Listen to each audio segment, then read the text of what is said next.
దత్తుడంటేనే తన్ను తాను సమర్పించుకున్నవాడు.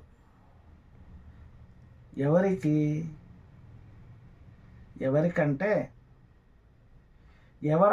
ఎవరి అంతఃకరణము అత్యంత శుద్ధంగా పవిత్రంగా, ఏ అసూయ లేకుండా, ఏ అరిషడ్వర్గాలు లేకుండా, విశేషంగా అసూయ లేకుండా ఉంటుందో వారికి మళ్ళీ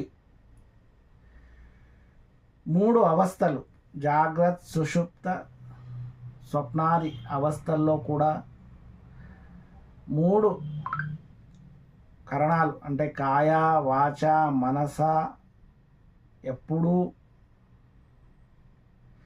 3 గుణాలను అధిగమించి, అంటే సత్వ రజస్తమో గుణాలని అధిగమించి ఈ మూడింటిని, త్రిగుణాలని, 3 అవస్థల్ని, 3 కరణాలని అధిగమించి ఎప్పుడూ ఆ భగవన్నామ లేదు ఆ భగవద్ దర్శనం, ఆ భగవత్ తత్వంలో అంతఃకరణం ఎవరికి నిలబడి ఉంటుందో ఆ అంతఃకరణంలో తన్ను తాను సమర్పించుకొని దర్శనమిచ్చేవాడు దత్తుడు.